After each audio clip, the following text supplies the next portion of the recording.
Magandang, sana po ay naging maganda ang inyong weekend kahit na po maulan dito sa Metro Manila at sa mga kalapit na probinsya. Ngayong umaga pong ito ay pag-uusapan natin kung ano ang magiging epekto ng pag-pull out ng mga US bases kung sakali dito sa ating bansa, sa ating ekonomiya at sa ating political situation. Inaantay po lang natin si Bobby, pero ipapakilala ko na po ang ating espesyal na panauhin ngayong umagang ito. Wala pong iba kundi si dating Trade and Industry Secretary Jose Concepcion at ngayon gusto niyang matawag na isang revolution. Ano po? Revolution of the Poor. Isa pong involved sa Revolution of the Poor. Bumati po kayo, sir. Magandang umaga po sa inyong lahat. Inantay po lang natin si Bobby kung sakasakali pong meron kayong... Good morning, Bobby. Yes, good morning, Jessica. I was just telling our people about the background ng ating mga panauhin ngayong umaga. Si dating Secretary Joe Concepcion and Secretary or Director dati ng National Economic Council noong panahon ng Makapagal, si Mr. Hilarion Henares, now a columnist, no? Yes. At sinasabi ko na mga pioneers din sa mga negosyo itong kanilang mga ninuno, partikular ng kanilang mga ama. Si Joe Concepcion Sr. ay naging pioneer ng pagsagawa ng air conditioning at refrigerator dito sa Pilipinas.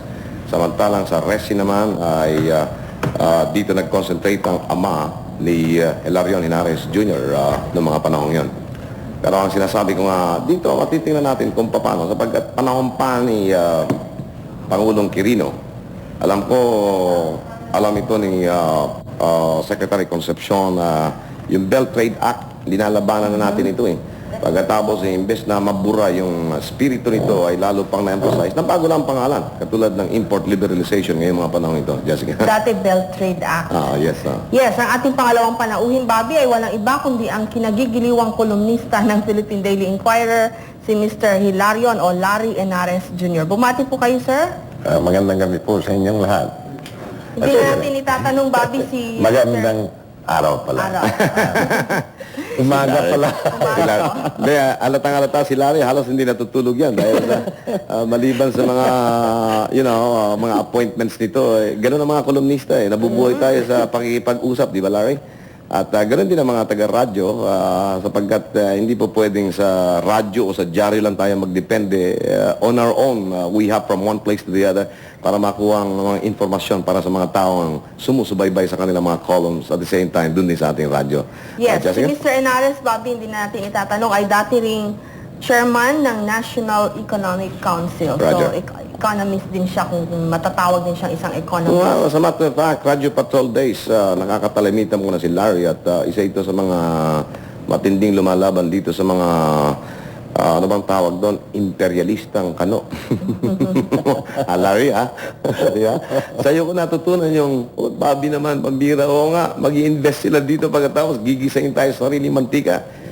Wala namang collateral na baon yan pagkatapos mangungutang sa ating bangko pagkatapos ginigisa tayo. Di ba?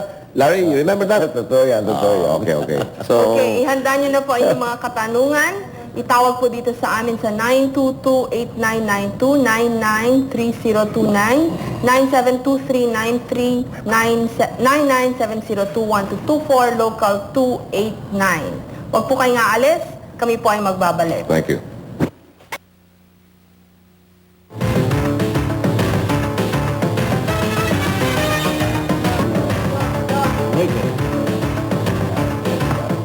Okay, balikan po natin ang ating programa ngayong umaga, ang Kape at Balita, at ang ating pong pag-uusapan ay kung ano po ang magiging epekto ng pag-alis dito ng mga base militar ng Amerika kung sakasakali lang naman po dahil mukhang meron nang napagkasunduan, pero ngayon ay malakas pa rin yung ugong na yan kung sakaling ma-ratify o hindi. Marami pa pong katanungan na dapat nating mahingan ng kasagutan.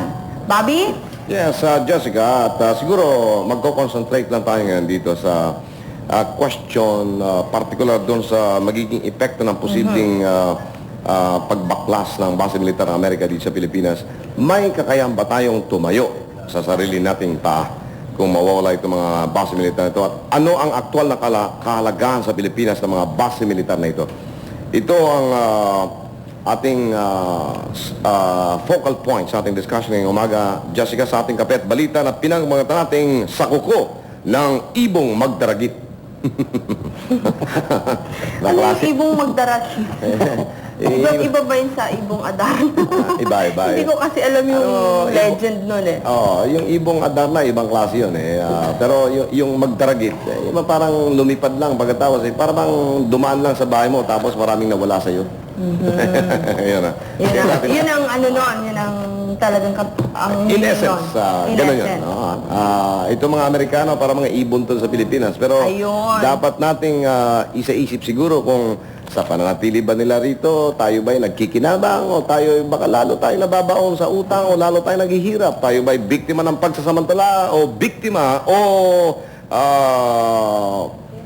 recipient ng mga biyaya na naibibigay nila sa atin? Okay, so At yung kung sakaling mawawala sila, ano ang magiging epekto sa atin? Katulad ni Mr. Concepcion, I know that at least matapang to. Meron silang mga industriya. Meron tayong Pop Cola, meron tayong Diet Sarsi, yung basketball team na nanalo kagabi, Jessica. Kay Mr. Concepcion yun. At yung air conditioning unit. At ang balita sa akin, Raul, nagbaba na sila dahil dito sa... Sa kapatid niya yun, kay Mr. Raul Concepcion. That's right. Pero Pareho rin yan sa pamilya niya. well, anyway, pare-pareho din yun eh. But ibig sabihin eh, kung wala nang kasing tapan ng mga Concepcion, sino pang magtatayo ng air conditioning company dito? Pwede siguro si Larry dito. Pero si Larry, ang pamilya sa pigment to. At saka sa resin, di ba, Larry? That's right. At saka ako rin nung araw ay gumagawa ako ng mga pencils, yung mga Mongol pencils, gawa ko rin yan. Yung mga Crayola, Right. mga Parker ink, at saka pintura. Lahat-lahat yun. So pareho palang businessmen ang ating mga panauhin ngayong umaga, Bobby. Yes. So siguro, ititrace natin ang history. Every leader of this country must have a sense of history. Sapagkat hindi tayo po pwedeng wala tayong otoridad na magbigay ng direksyon sa ating mga mamamayan kung wala tayong ganitong klaseng background. And it so happened that these two figures na bisita natin ngayong umaga, Jessica, have so much to tell us, you know, Yes. and share with us. So ibabalik ko lang dun sa title natin, yung ibong magdaragit ay yung American Eagle. Okay. American Eagle. Okay, Bobby, shoot the first question. Well, yes, but siguro po pwedeng maunawaan muna ng ating mga kababayan kung sino ating mga guest at naging sikreto siguro Okay. ng ating mga buting panauhin ngayong umaga sa pagpasok nila dito sa mga negosyong ito na hanggang ngayon ay like Joe Concepcion for instance, lumalaki ito, lumalago ito. Si Larry siguro could share with us yung kanyang sariling assessment later on in competition with the other investors din sa Pilipinas na mga puro multinational. Secretary Concepcion, sir? Well, muna ako'y, kung maaari, ako'y magbibitaw ng konting salita. Opo. Alam niyo, tungkol sa military bases, noong 1909, nagkaroon ng free trade dito.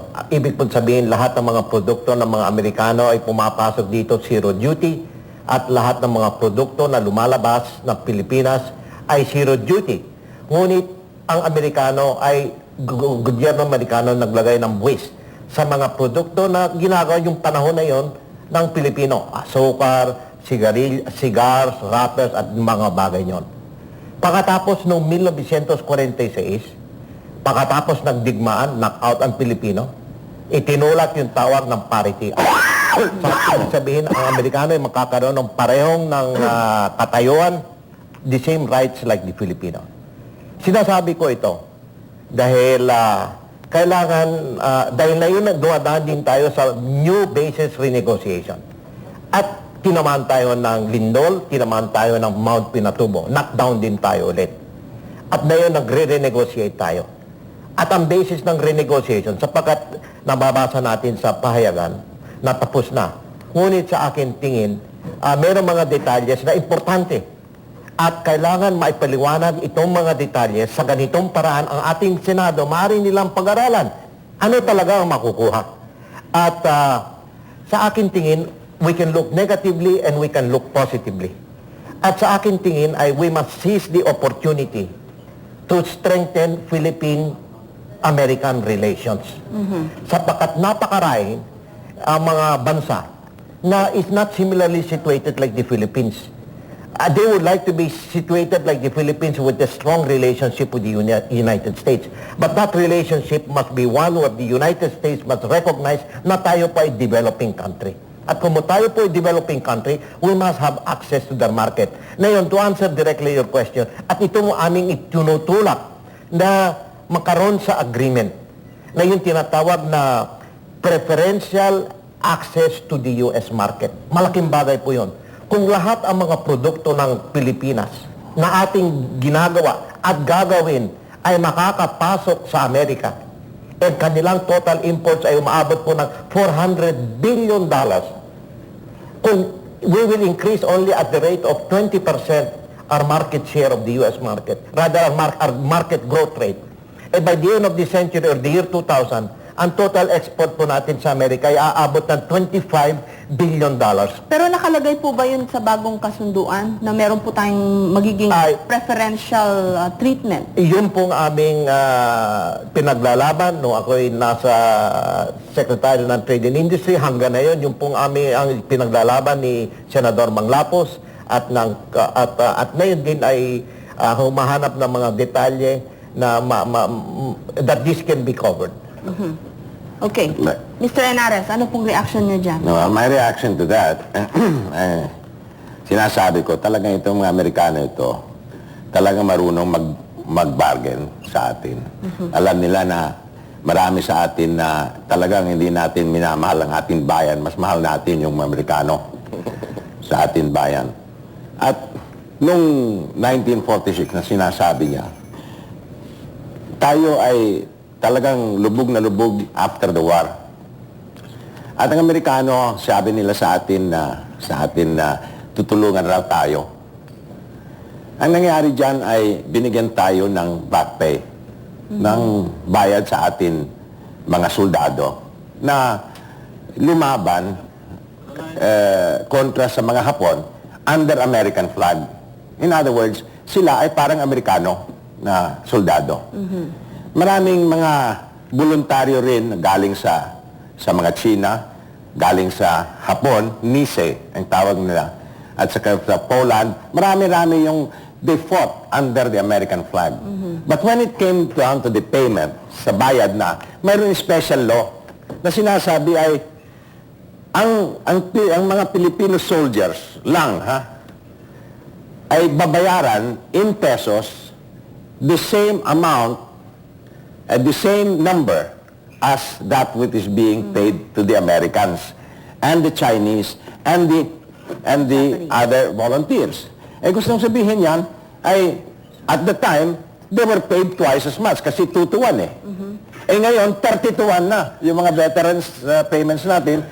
Ang binabayad sa mga Amerikano at saka mga Czech at saka sa mga voluntaryong mga Polacks, mga Polish ay 30 times more than the Filipinos.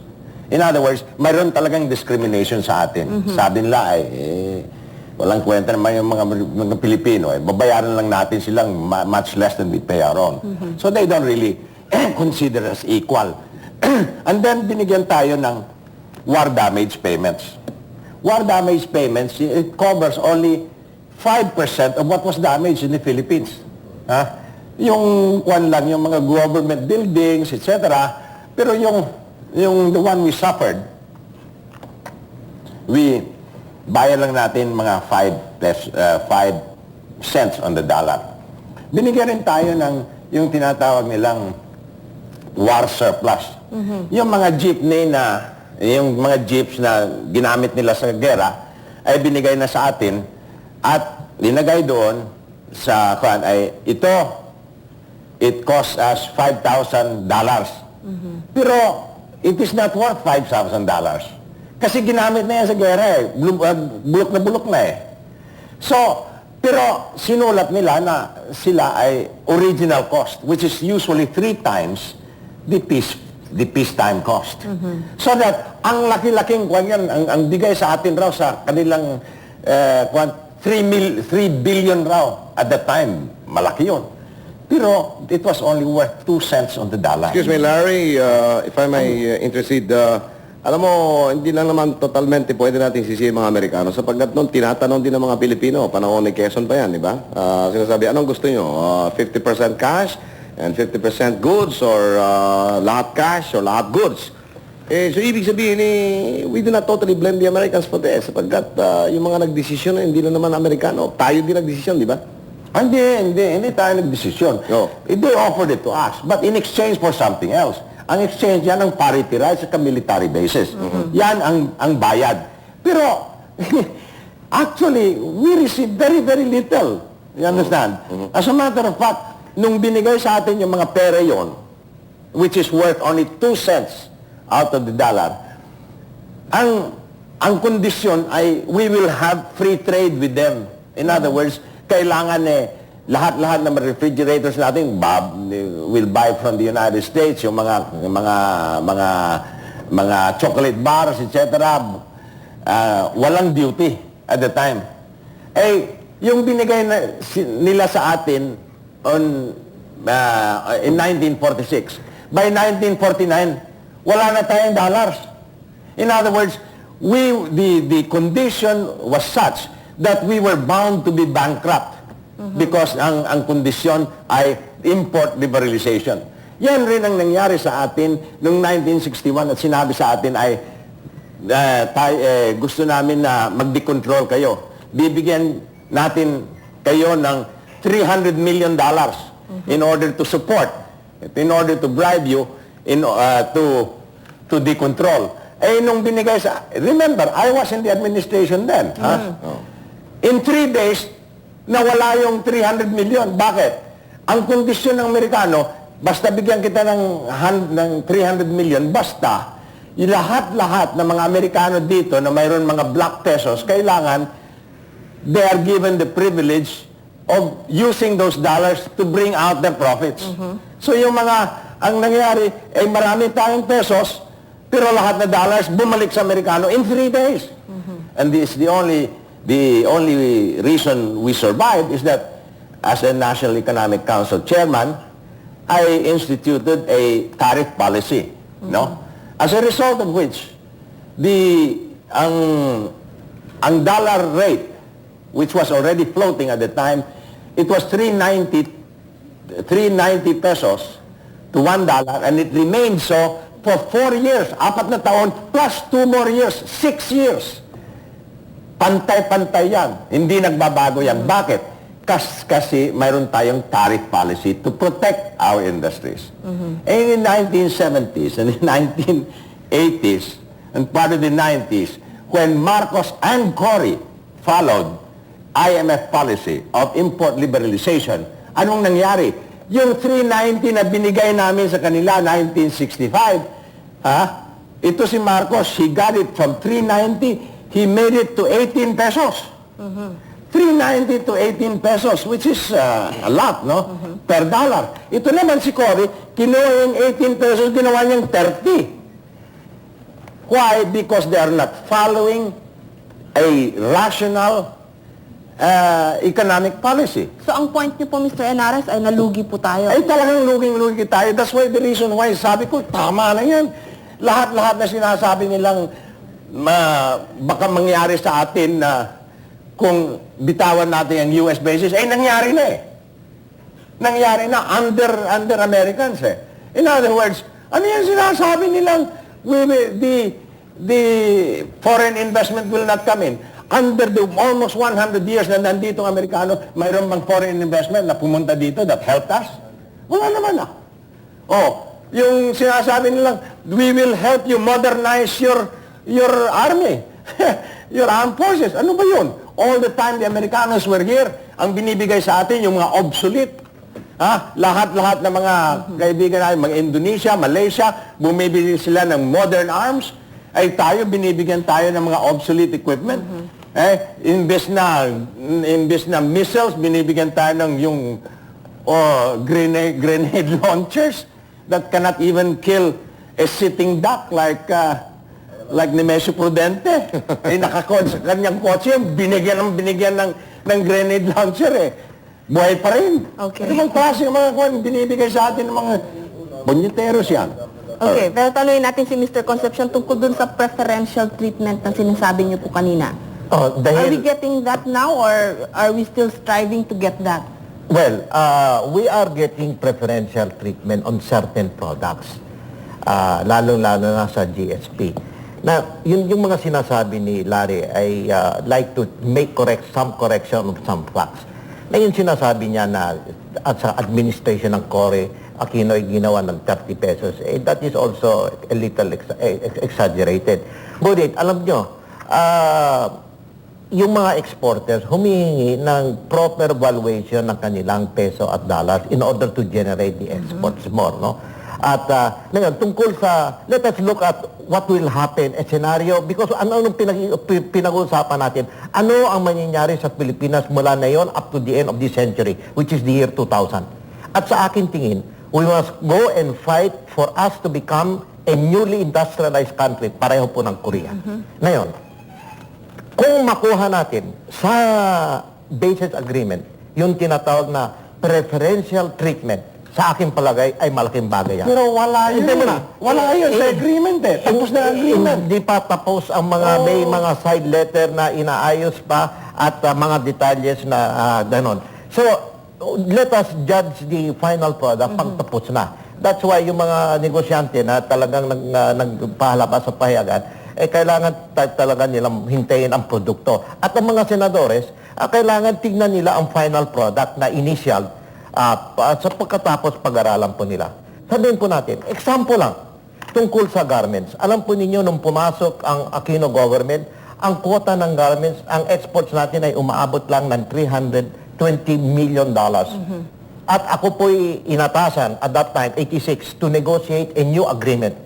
Alam nyo na we were able to increase the garments quota from $370 million, na yun umaabot na po ng $1.2 billion. Na yun, sa akin tingin, sa preferential treatment, anong pinag-uusapan natin? Sapagkat itong garments ay labor-intensive, nagbibigay ng trabaho sa mga manggagawa. Ngayon, ano ang ating binabalak? Ay binabalak po natin na hindi makaroon ng 6% growth rate lang, kung hindi 12% ng growth rate. Sa ganitong paraan, aabot ng within 2 or 3 years, aabot po yan ng $3 billion na dollars. So from 1.2 to 3 billion po. Sa akin tingin, 1.2 to 3 billion. Ngayon, ang sagot ni Larry, ini-import naman ng raw material. Hindi po totoo yan. Sapagkat ang dati, ang local content ay mga 10% lang. Ngayon, ang local content ay umaabot po ng 45%. Pag meron kang malaking base ng garments, makikita po ninyo sa mga textile mills na itinatayo dito, na makakaroon po tayo ng local content, magtatayo tayo ng pabrika sa paggagawa ng tela, at makakaroon ng local content ng 65%. Ngayon, yan po lang ay Teka muna. Okay. Sabi ni, I was in the television with Joey Quisha, who should know, you know.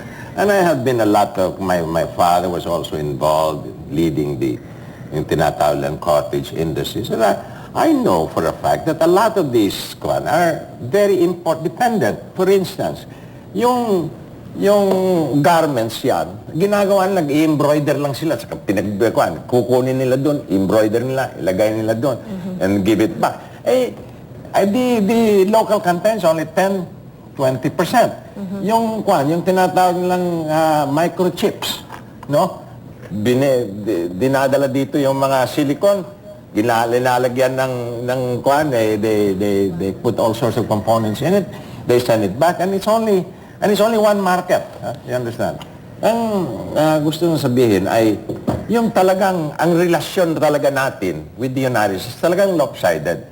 Ito sinasabi ng Amerikano sa atin, kailangan may import liberalization, lahat nakagaling sa Amerika, kailangan itatanggapin nyo lahat without any limit. Without any limit and whatever. Pero sa kanila, imbes na free trade, yung sinasabi nila sa atin, mayroon silang quota limitations on our major export products. Ano yun? Sugar, coconut oil, tuna fish, yung Philippine mahogany, at saka yung tinatawag na tuna fish nga, at saka yung mayroon pa isa. In other words, five 5 products na talagang malaking pinagbiikuan natin doon, mayroon silang quota limitation. Nasabi ko sila, kung gusto niyo yung free trade talaga.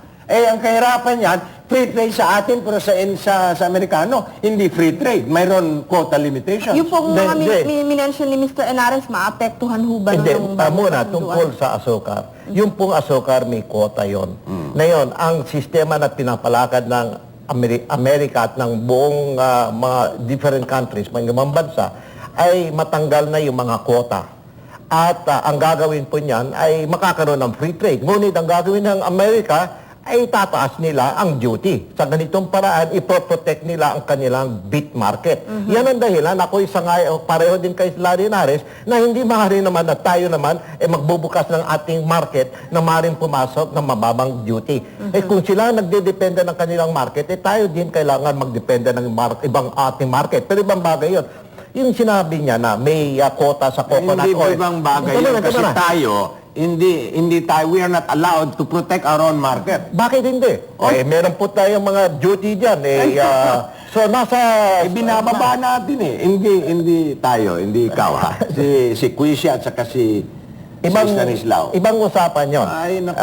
At ang Kongreso may papel na gagawin doon. At nakita ninyo, medyo sa paggawa na nilang papel nila, medyo napigil ang gagawin sana. Ngayon, tungkol sa coconut oil, yun po walang quota. Tungkol sa tuna, yung pinakamalaking export ng Pilipinas, wala pong quota yan. At mahogany, walang quota yan. At wala nang mahogany yan.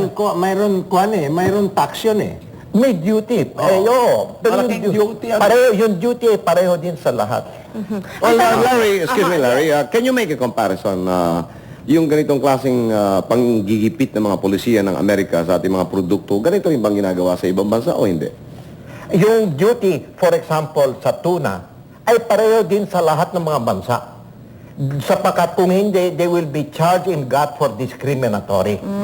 Merong So, may GATT. Dayon, ang kanilang exception lang, yun sinasabi sa Caribbean Initiative. Yung mga bansang paligid nila, lahat yung kanilang ginagawa ay zero duty. Yun ang aming hinihingi din.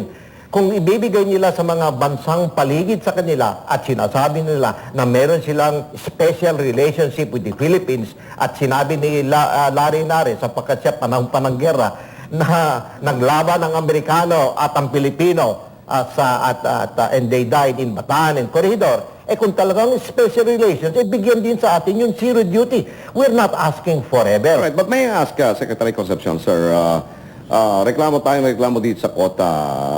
Kung wala ba itong quota ito, meron bang ibang bansa na po pwedeng pagdala natin ang ating mga asukal? Muna, tungkol sa garments, alam po niyo, sa garments, may quota din ang EEC. Hindi lang ang Estados Unidos. Ang EEC meron po din quota. Ang Europe. Ngayon, tungkol sa asukar, alam po ninyo, ang presyo natin ang asukar ay in-export natin sa halagang 22 cents. Ang world prices siguro ay 11 or 12 cents. Talagang non-competitive tayo. Yan ang dahilan na may quota sa US market sapagkat napakaganda yung presyo nila. Ngayon, pwede tayo mag-export ng sugar at world market prices. Ngunit napakababa at hindi natin at yung asukar medyo kulang din miski na para sa ating lugar. Lalo na pinatubo tayo na yon. Yung asukar talagang kailangan para sa ating bansa and we must put added value to our sugar. We must produce alcohol, we must produce even for petrol in order to remove the lead. So maraming bagay maaaring gawin. No, Ang kasi tanong ko Jessica, kayo, That's not my point. Excuse me, Larry. Larry. Yeah, go ahead. Sauce for the gander should be the sauce for the goose as well. If they ask us, sasabihin sa atin, tanggapin nyo lahat na ipagbili natin sa inyo. Don't protect your industries, then they should not also protect their industries. Ang kahirapan yan, they ask us for free trade and they don't do free trade for themselves. In other words, kailangan talagang reciprocity nito. Well, Hindi naman sila... Excuse me, sir. Liwanagin natin na ito parang aping-api na tayo rito. Parang Pilipinas lang bang ginagawa ng Amerika rito. I recall that in 1977 or 1978, yung UNCTAD meeting, yung original group of 77 nations, yung mga papaunlad ng mga bansa, ang kanilang tinalakay dito sa PICC, naalala ko pa to kung paano mapipigilan yung exploitation ng kanilang mga raw materials sapagkat doon sa kanila karamihan nanggagaling kasama ang Pilipinas dito hindi lang Pilipinas nagrereklamo, pati ibang bansa, mga mahigit 100 dito nagrereklamo din sapagkat halimbawa dito sa atin kung mag-i-export tayo ng ore, pagkatapos pagdating dito Betamax na pero wala tayong wala tayong pagkakataon na maski pa magtakda ng mga presyo itong mga nagpo-produce ng mga materials na ito, parang helpless Ang ibig ko sabihin dito, hindi lang ang Pilipinas ang ganitong klase ang sitwasyon. Seemingly, this is worldwide, Yes. Mr. Hernandez. Yes, it is worldwide. And the fact is that, as a matter of policy, itong mga rich nations ay pinipigilan ng atin export sa kanila na raw materials. Pero, pinipwersa tayo to accept theirs as finished goods. But we had all the time in the world, especially during the time also, Mr. Hernandez. Bakit nakontento tayo sa ganitong tag-export lang tayo ng mga raw materials? You never bothered to really double time dun sa industrialization Hindi, aspect. Bobby, masasabi ko, at itong we can give some credit to the Aquino government, na sa period ng Aquino government at 5 taon lang, talagang itinulak yung tinatawag ng industrialization ng Pilipinas. Alam nyo, number one, yung sinasabi ni Larry Henares na 10% lang ang local content ng textile mill. Sapagkat ako'y galing doon 5 taon.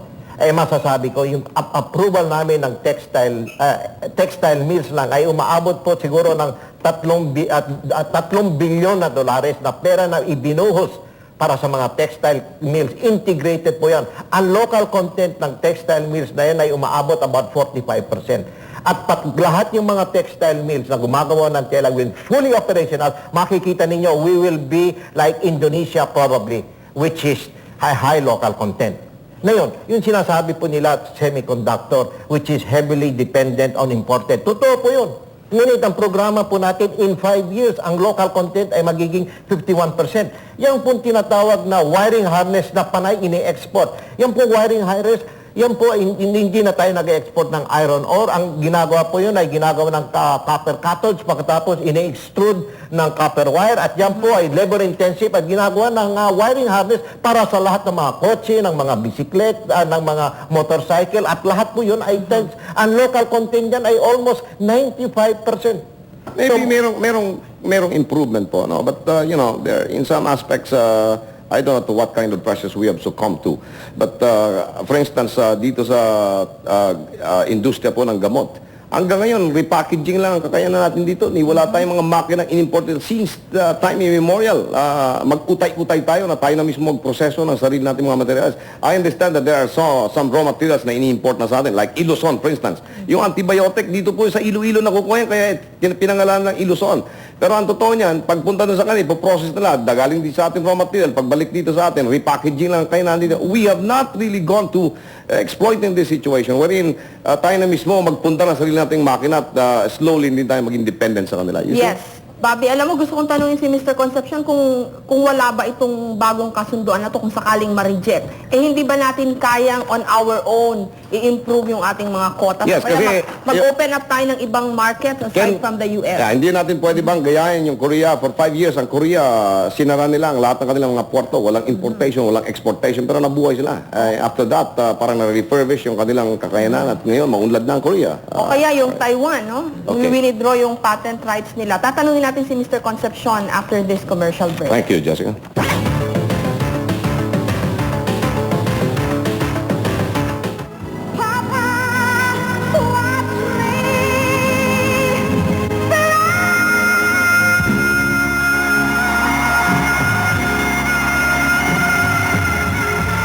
A voice that never ceases to amaze, holds you spellbound in the sellout concert of the season, Regine in Seasons.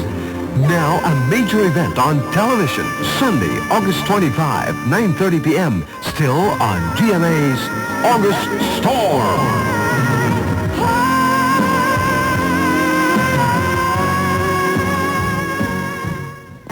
The search is on for 13 regional representatives to the Philippine Congressional Fellowship Program. Applicants must be Filipino citizens, holders of a bachelor's degree with at least 3 years of work experience or accredited units in a graduate course, native or permanent resident of this region, and below 33 years old. Contact PCFP Project Director Oscar De La Cruz at room 412 North Wing House of Representatives. Applications must be submitted not later than September 30. Ever wondered what the steamy goings-on at a real hotel are? This is Peter McDermott, General Manager of the St. Gregory. How do you do? A lovely hotel you have here, Mr. McDermott. Take a peek and find out in the all-new episodes of Hotel. I feel sorry for you. Hotel. Mondays, 10:45 p.m. right here on GMA. In industry. Balik tayo kay Jessica. So, Jessica? Yes, alam mo Bobby, yung mga panauhin natin ngayon ay divergent views sa tamang-tama. It speaks well for democracy, sabi nga nila. So, kanya-kanya silang panig.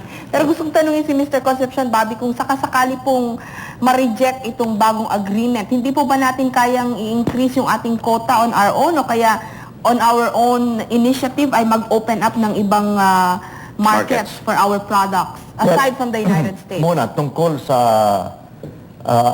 opening up of new market sa garments quota, aming itinutulak yung tinatawag na non-quota market. At ang malaking non-quota market ay ang Japanese market. Although the Japanese is very finicky about quality, isang talisod lang ng karayo may rejected na agad. Ngunit kami po ay naka-increase ng export for that market.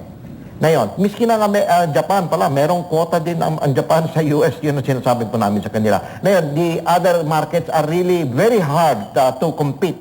Sapagkat they are so, you have to compete against Pakistan, you have to compete against India.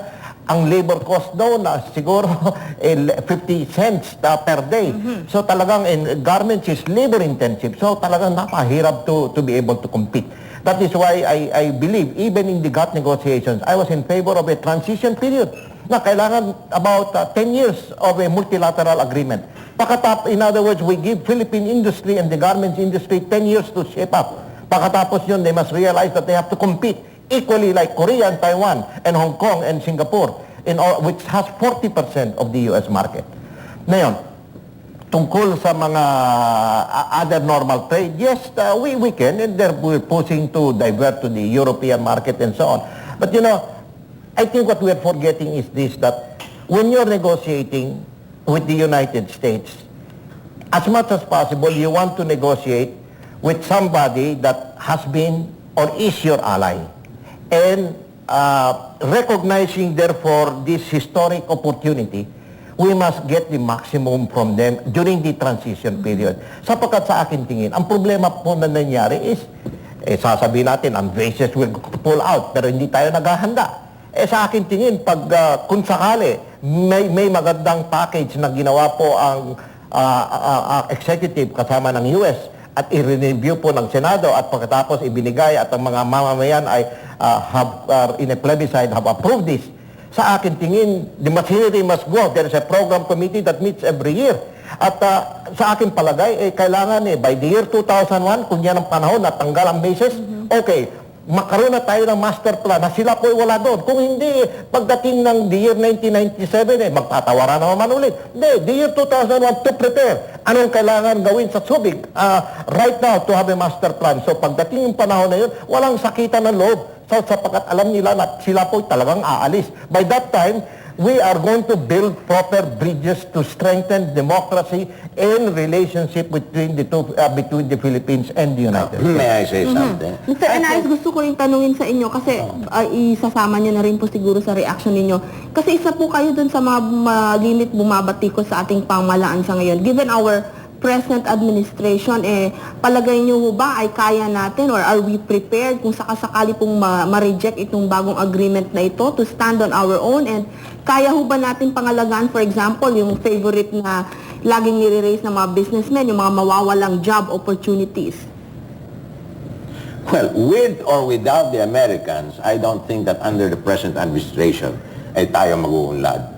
simply because we are really colonial in our approach. And our economic policy is just moving in the wrong way. If they fire Jesus Stanislao, for instance, there would be hope, but not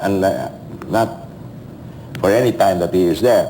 Now, I would like to react to this, and let's not talk anymore about economic policies, because we will have that with or without the Americans. When you talk about quotas in the United States, there are a lot of people with greater quotas than we have, and they don't have any bases at all in their own. Korea doesn't have, Singapore doesn't have, Hong Kong doesn't have any bases, and yet they have a higher quota than we have. It has nothing to do with it. You can do all you want about giving Americans everything, but you still won't have that quota. You have already given them everything. Mayroon ng basis dito for the last 100 years. Wala pa rin nangyayari. So, talagang irrelevant yan sa akin eh. Well, Ngayon, let's talk about anong sinasabi nila. Sinasabi nila, for instance, na pag aalis itong mga Amerikano, mawawala the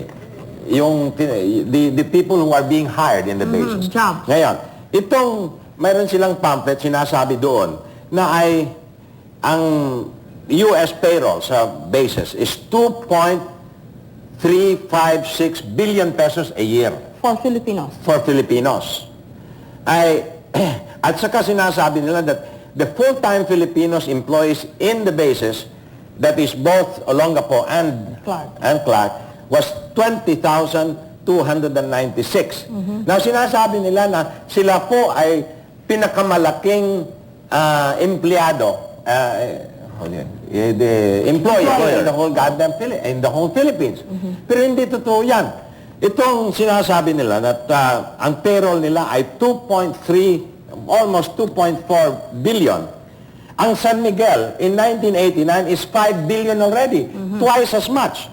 Ang full-time employees sa basis, 20,296.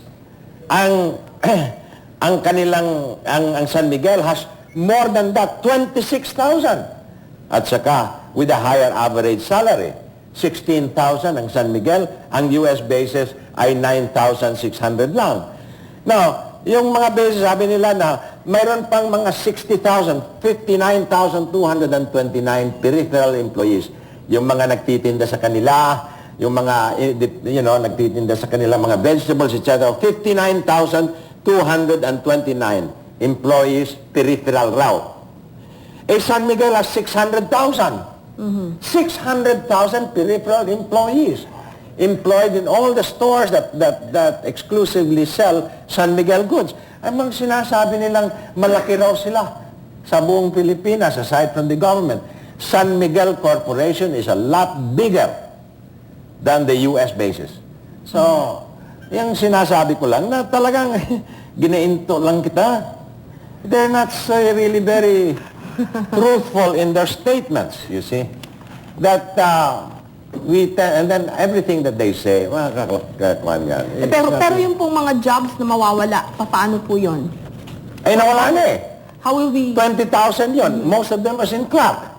Very little in Olongapo. So, most of them are going out already. Now, what are they going to give us? $203 million? How much is that? That is 6 billion pesos. You know how much we spend? Ang ginagastos ng ating gobyerno every year? 300 billion pesos. Sa makatuwid, yung kanilang binabayad sa akin, 2% lang ng kailangan natin to run our government. Yung bang sinasabi nyo, importante, kung gusto nyo magpatayo pa sila ng maraming mga San Miguel, they put up tariff barriers so that they will be people who will come here and make more beer and make more mga ganyan. And we can easily give jobs to everybody. Yung lahat ng mga binibigyan, mga naman yan eh. Mga prostitutes naman yan eh. Okay. Bobby? Yes, bakit balakid ng American bases dito sa Pilipinas, Larry? Ano? Bakit balakid? Balakid. Ibig sabihin Balakid. mas giginawa pa tayo kung wala ang mga ito? Ay, nako. Masarap kung wala dito yan. Yun ang importante na walang control ang Amerikano sa atin. Ngayon, sinasabi nila, magboboto tayo sa basis kasi pag hindi kayo magboboto sa basis, hindi kayo you won't be elected in the Senate. Ano bang klase, what kind of a country is ours that we Is that allow happening? ourselves? Is that happening po? That is what they are saying to the senators. In other words, they assume that the Americans, hawak-hawak tayo. That is not an argument for the basis treaty. That's an argument for being a state of the United States. If they want, let's be a state in the United States. Okay. Tanungin natin si Mr. Concepcion after this commercial break, Bobby, kung gaano naman kalakas ang pressure ngayon sa business community dahil sinasabi nila yung US daw hindi lang ang ating mga senador ang pressure kundi pati rin ang ating mga business leaders. Tanungin natin yan kay Mr. Concepcion kung totoo o hindi after this commercial break. Sa Kape at Balita, Mr. Concepcion, meron pong mga balibalita na malakas daw po ang pressure sa inyong mga business leaders ang United States government. Is this true? Muna, hindi ko alam kung may pressure sa mga business leaders sapagkat ako hindi nasa negosyo at hindi ako gumagalaw masyado sa mga business, no? Ngunit sa aking palagay, dahil yung mga sinabi ni Larry, may katotohanan din at may tama doon. Dahil hindi natin ibebenta ang ating bayan sa halagang 200 milyones na dolares na kanilang inaalok na cash component. Ngunit mayroong mga cash component sa mga sa mga aeroplano, sa mga barko. Ibang usapan yon. Sa aking palagay, ang negosyante na yon dapat maglagay ng pressure. Hindi sa Senado, kung hindi sa Amerikano. Sapagkat kung gusto nila magkaroon ng US bases dito, nasa kanilang kamay na sila dapat mag-alok ng isang package na talagang maganda. Yan ang dahilan ako hindi talagang tuto na masyado sa tinatawag na cash component. Ang tinitignan ko talaga ang trade component sapagkat yan po sa trade component, pag meron po tayong access sa US market ng zero duty, lamang tayo sa mga newly industrialized country, lamang tayo sa Taiwan, lamang tayo sa Korea, lamang tayo sa Hapon. At sa panahon ng 10 taon, tayo makakatayo ng ating mga pabrika dito at tayo makaka-export na may advantage over all other countries. At kung may bibigay yon sa atin, palagay ko mag-iisip ulit ang ating mga senadores at tungkol sa pag-aaral nila ng basis. If lang yan, if. That's why sinasabi ko before you cross the bridge, hintayin mo muna anong final package na nakalitaw. Hindi pa tapos na yun. Don't assume that they will, if one, I will support it. But it's got to be written in black and white. Hindi mga promisang sinasabi nilang hindi naman tinutupad. So you will be for it if it is written down, ha? If it's written down na talagang that they are going to give us so much quota, okay.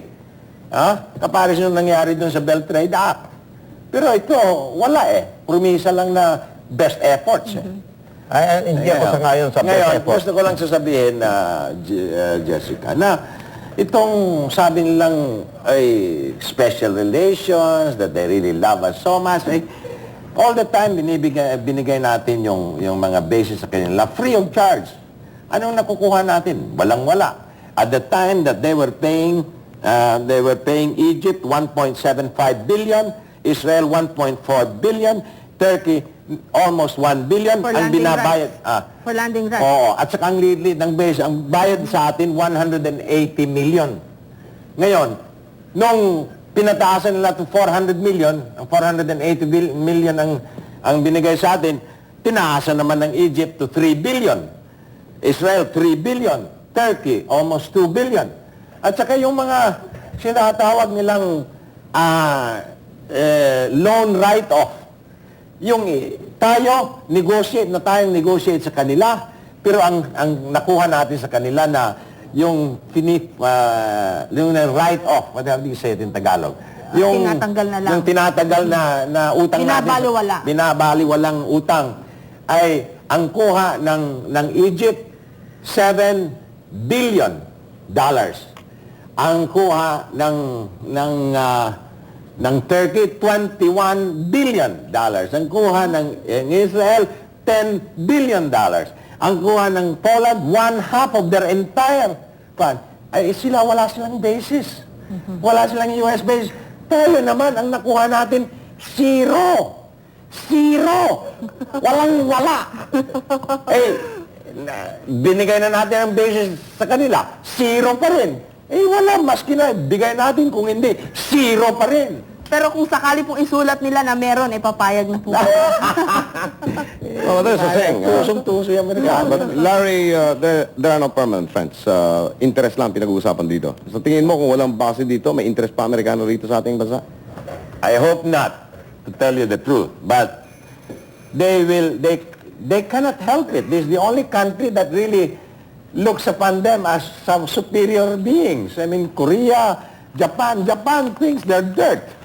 I mean to say, the Japanese, ang kanilang, mga Hapon sabi nila, itong mga Amerikano, mas mabuti pa sa, we can make better cars, we can make better computers, we can make better cameras. We are superior to them. Alright, Itong Pilipinas, sila naman ang superior sa atin. To Secretary So, Concepcion. talagang hindi sila aalis dito, maskin anong gawin mo. Hindi talaga sila aalis dito. All right, so Secretary Concepcion, we need them, they need us. So even without the bases, kailangan pa rin ng Pilipinas for their markets, no?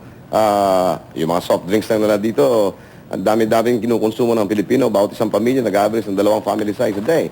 So, sa tingin nyo ba, mababawasan itong mga pagkikipagnegosyo natin sa kanila kung mawala itong mga American bases, and would you have any other alternatives na po pwedeng sabihin natin realistiko at po pwede natin magawa, sir? Well, alam nyo, the US market is the biggest market. In fact, Japan has the US as its biggest market. Kung isipin ninyong Taiwan, napakaliit. Ngunit ang kanilang share, ang export sa US market is $26 billion. And Korea is $21 billion. Hong Kong, $11 billion.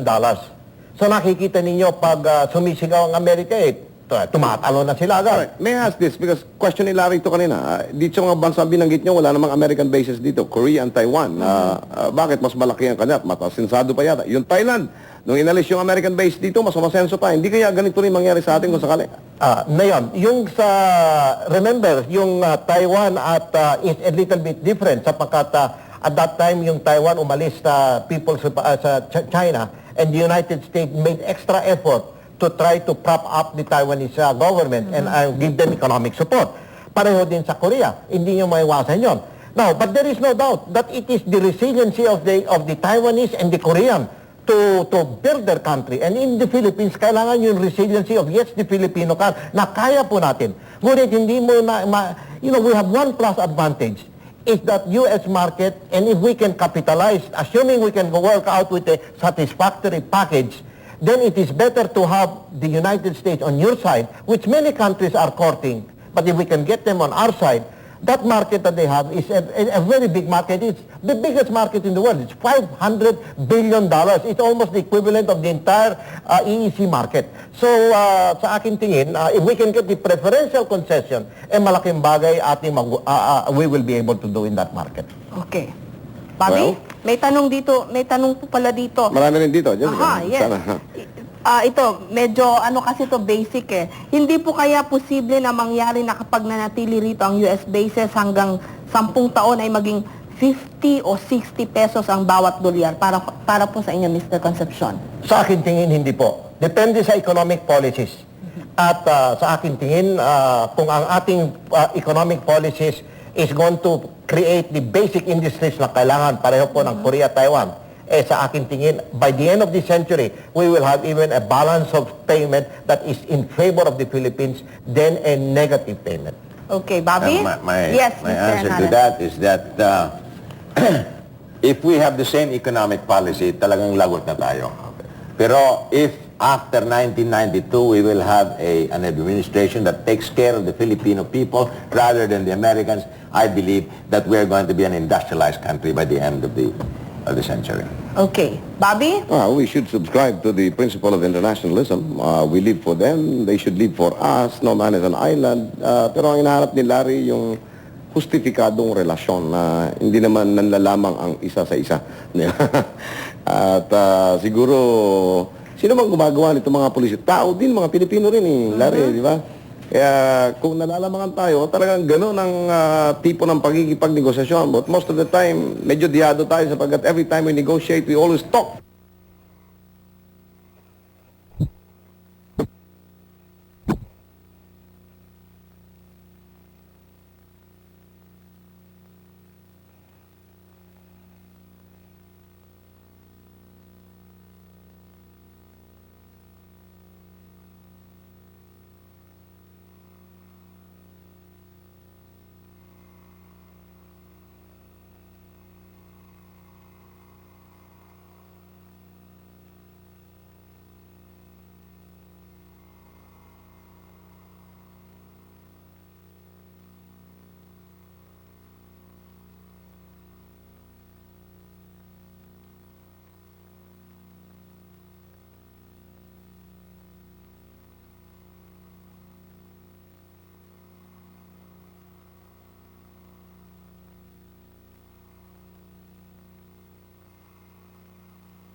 position of weakness.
On a regular basis negotiation.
nanatili rito ang US bases hanggang 10 taon ay maging 50 o 60 pesos ang bawat dolyar para po sa inyo, Mr. Concepcion? Sa akin tingin, hindi po. Depende sa economic policies.